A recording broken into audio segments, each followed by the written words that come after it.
खुदावंद यीशु मसीह में आप सबको सलाम। हमारे लिए आज का पैगाम, अगर हम खामोश रहे तो हमारी नस्लें खो जाएंगी। हर नस्ल सिर्फ एक नस्ल के फासले पर खुदा से दूर हो सकती है। अगर वालिदैन खुदा के कलाम को अपनी औलाद तक ना पहुंचाएं तो अगली नस्ल खुदा को सिर्फ नाम से जानेगी, दिल से नहीं। यही वजह है कि खुदा ने इस्तिश्ना 6 बाब की 6 से 7वीं आयत मुकद्दसा में वालिदैन को एक मुकद्दस जिम्मेदारी सौंपी है।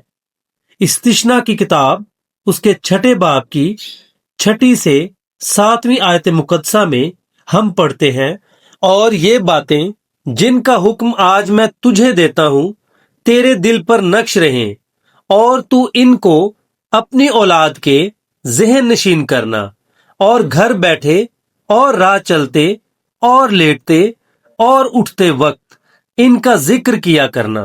मेरे अजीज भाइयों और बहनों, आज मैं आपसे एक ऐसा मौजू शेयर करना चाहता हूं जो सिर्फ वालिदैन के लिए नहीं बल्कि हर ईमानदार के लिए है। आज दुनिया तेजी से बदल रही है, टेक्नोलॉजी बदल रही है, मुआशरा बदल रहा है, सोच बदल रही है, लेकिन एक सवाल आज भी हमारे सामने खड़ा है। कल हमारी औलाद किसके नक्शे कदम पर चलेगी? क्या वो खुदावंद के साथ चलेगी या दुनिया के रास्ते पर? ये फैसला सिर्फ कलीसिया नहीं करेगी, ये फैसला सिर्फ पास्टर नहीं करेगा, ये फैसला सबसे पहले घर करेगा। इसीलिए मूसा बनी इसराइल से कहता है, ये बातें तेरे दिल पर नक्श रहें। अगर खुदा का कलाम हमारे दिल में नहीं तो हमारी नस्ल तक भी नहीं पहुंचेगा। इस्तिश्ना की किताब उसके 6 बाब की 6 आयत मुकद्दसा में हम ये बात पढ़ते हैं, ये बातें तेरे दिल पर नक्श रहें। यहाँ खुदा ने पहले बच्चों का जिक्र नहीं किया, पहले वालिदैन के दिल की बात की, क्योंकि खुदा जानता है जो बात दिल में नहीं होती वो जुबान पर भी ज्यादा देर नहीं रहती, और जो जुबान पर नहीं रहती वो बच्चों की जिंदगी में भी नहीं उतरती। इसीलिए दाऊद नबी ज़बूर 119 की 11वीं आयत मुकद्दसा में लिखते हैं, मैंने तेरे कलाम को अपने दिल में रख लिया है ताकि मैं तेरे खिलाफ गुनाह ना करूं। जरा सोचिए, उन्होंने नहीं कहा कि मैंने तेरा कलाम अपनी अलमारी में रखा, उन्होंने नहीं कहा कि मैंने तेरा कलाम मेज पर रखा, बल्कि फरमाया मैंने तेरा कलाम अपने दिल में रख लिया। क्योंकि दिल बदल जाए तो जिंदगी बदल जाती है। अगर वालिद खुदा के कलाम से मोहब्बत करता है, बच्चा भी मोहब्बत करेगा। अगर माँ दुआ करती है, बच्चा भी दुआ करना सीखेगा। लेकिन अगर घर में खुदा का कलाम सिर्फ इतवार के दिन खुले तो बच्चे खुदा को भी सिर्फ इतवार तक महदूद समझेंगे। अब हम इस बात पर गौर करेंगे कि अगर हम खामोश रहेंगे तो दुनिया बोलना शुरू कर देगी। इस बात को अच्छे तरीके से समझने के लिए हम पढ़ेंगे इस्तिश्ना की किताब उसके 6 बाब की 7वीं आयत मुकद्दसा को। इनको अपनी औलाद के ज़हन नशीन करना, ये हुक्म खुदा ने पास्टर को नहीं दिया, ये हुक्म सबसे पहले वालिदैन को दिया। खुदा ने फरमाया, तुम सिखाओ, तुम समझाओ, तुम रहनुमाई करो, क्योंकि अगर वालिदैन खामोश होंगे तो मोबाइल बोलेगा, इंटरनेट बोलेगा, सोशल मीडिया बोलेगा, दोस्त बोलेंगे, दुनिया बोलेगी, और जो दुनिया सिखाएगी वो हमेशा खुदा के मुताबिक नहीं होगा। इसीलिए इमसाल की किताब उसके 22वें बाब की 6 आयत मुकद्दसा फरमाती है, लड़के की उस राह में तरबियत कर जिस पर उसे जाना है, वो बूढ़ा होकर भी उससे नहीं मुड़ेगा। ये आयत वादा भी है और जिम्मेदारी भी। बच्चे खुद ब खुद खुदा को नहीं जानते, इन्हें सिखाना पड़ता है, इन्हें बाइबल पढ़ानी पड़ती है, इन्हें दुआ सिखानी पड़ती है, इन्हें यीशु मसीह से मोहब्बत करना सिखाना पड़ता है। तीसरे नुक्ते पे गौर करेंगे, घर पहली कलीसिया है। खुदा फरमाता है, घर बैठे, राह चलते, लेटते, उठते। इसका मतलब क्या है? इसका मतलब है ईमान सिर्फ इतवार की इबादत तक महदूद नहीं। खुदा चाहता है घर इबादत गाह बन जाए, खाने की मेज पर भी خدا کی بات ہو، گاڑی میں سفر کرتے ہوئے بھی خدا کا ذکر ہو، رات سونے سے پہلے بھی دعا ہو، صبح اٹھ کر بھی شکر گزاری ہو۔ کلسیوں کی کلیسیا کے نام پولس رسول کے خط کے 3 باب کی 16ویں آیت مقدسہ کہتی ہے، مسیح کے کلام کو اپنے دلوں میں کثرت سے بسنے دو۔ میں ایک دفعہ پھر پڑھتا ہوں، مسیح کے کلام کو اپنے دلوں میں کثرت سے بسنے دو۔ یہ صرف کلیسیا کے لیے نہیں، گھر کے لیے بھی ہے۔ چوتھا نقطہ، والدین کا سب سے بڑا فرض کیا ہے؟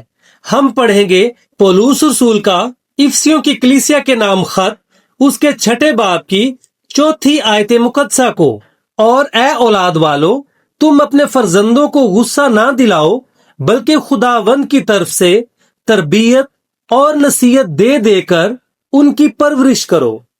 والدین کی سب سے بڑی کامیابی یہ نہیں کہ ان کا بیٹا ڈاکٹر بن جائے، یہ نہیں کہ وہ انجینئر بن جائے، یہ بھی اچھی بات ہے، لیکن سب سے بڑی کامیابی یہ ہے کہ وہ خداوند کا وفادار شاگرد بن جائے۔ اگر ہم نے بچوں کو دنیا تو دے دی لیکن مسیح نہ دیا تو ہم نے سب کچھ دے کر بھی اصل چیز نہ دی۔ 5ویں نقطے پر غور کرتے ہیں، اپنے گھر کے بارے میں فیصلہ کریں۔ یوشوا کی کتاب اس کے 24ویں باب کی 15ویں آیت مقدسہ میں یوشوا فرماتے ہیں، اب رہی میری اور میرے گھرانے کی بات، سو ہم تو خداوند کی پرستش کریں گے۔ میں ایک بار پھر سے پڑھتا ہوں، اب رہی میری اور میرے گھرانے کی بات، سو ہم تو خداوند کی پرستش کریں گے۔ ذرا سوچئے، یوشوا نے قوم کے فیصلے کا انتظار نہیں کیا، اس نے پہلے اپنے گھر کا فیصلہ کیا۔ آج ہمیں بھی یہی کہنا ہوگا، چاہے دنیا کچھ بھی کرے، میرا گھر یسوع کے لیے ہوگا۔ اب ہم 6 نقطہ پر غور کریں گے، ایک ایماندار ماں پوری نسل بدل سکتی ہے۔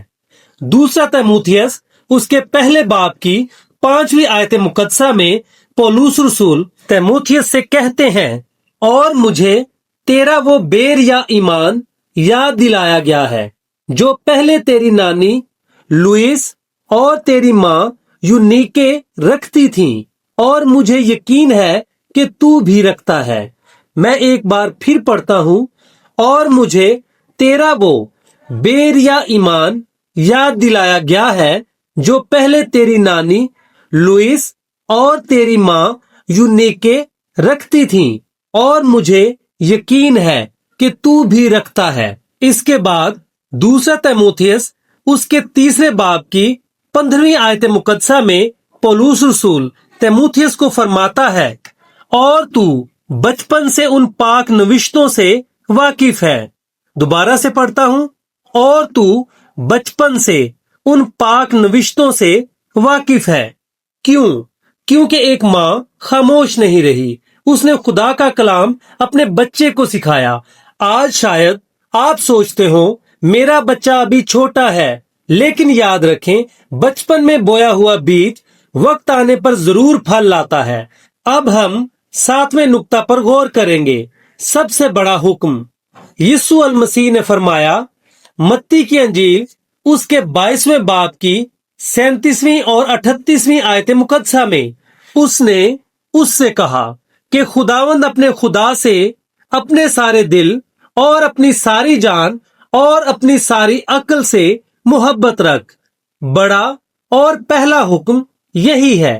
میں ایک بار پھر پڑھتا ہوں، اس نے اس سے کہا کہ خداوند اپنے خدا سے اپنے سارے دل اور اپنی ساری جان اور اپنی ساری عقل سے محبت رکھ۔ بڑا اور پہلا حکم یہی ہے۔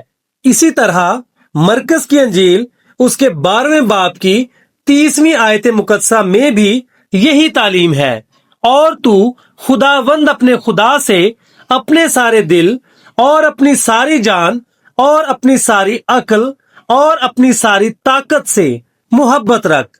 اگر والدین خدا سے محبت کریں گے تو بچے بھی خدا سے محبت کرنا سیکھیں گے۔ محبت سکھائی نہیں جاتی، دیکھی جاتی ہے۔ میرے عزیزو، آج سوال یہ نہیں کہ ہمارے بچوں کے ہاتھ میں موبائل ہے یا نہیں، سوال یہ ہے کیا ان کے دل میں خدا کا کلام ہے؟ सवाल ये नहीं कि वो कितने कामयाब होंगे, सवाल ये है क्या वो यीशु मसीह के वफादार रहेंगे। अगर हम खामोश रहे तो दुनिया उन्हें अपनी आवाज सुनाएगी, लेकिन अगर हमने खुदा का कलाम उनके दिलों में बो दिया तो आने वाली नस्लें खुदावंद की तमजीद करेंगी। आइए आज अहद करें, हमारा घर दुआ का घर होगा, हमारा घर बाइबल का घर होगा, हमारा घर यीशु मसीह का घर होगा और हमारी नस्लें खुदावंद की राहों पर चलेंगी। आखिर में आप ये अल्फाज कह सकते हैं, अगर हम अपने बच्चों को सिर्फ अच्छी तालीम, अच्छा रोजगार और अच्छी जिंदगी देकर मुतमिन हो जाएं, लेकिन उन्हें खुदावंद यीशु मसीह से मोहब्बत करना ना सिखाएं, तो हम अपनी सबसे बड़ी जिम्मेदारी में नाकाम हो जाएंगे। एक दिन हमारे घर, हमारी कलीसिया और हमारी कौम वही होगी जो आज हम अपनी नस्ल को सिखा रहे हैं। इसीलिए आइए अहद करें कि हम खामोश नहीं रहेंगे, बल्कि खुदा के कलाम को अपने दिल में रखेंगे, अपनी जुबान पर रखेंगे और अपनी औलाद के दिलों में बसा देंगे। आइए दुआ करें। ऐ हमारे आसमानी बाप, हम तेरा शुक्र अदा करते हैं कि तूने हमें अपना मुकद्दस कलाम दिया।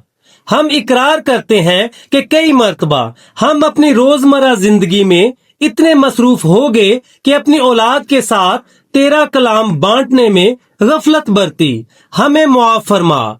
ऐ खुदावंद, हमारे दिलों को बदल दे ताकि तेरा कलाम पहले हमारे अंदर जिंदा हो। हमें ऐसा ईमान अता कर कि हम अपनी जिंदगी से अपने बच्चों के लिए नमूना बन सकें।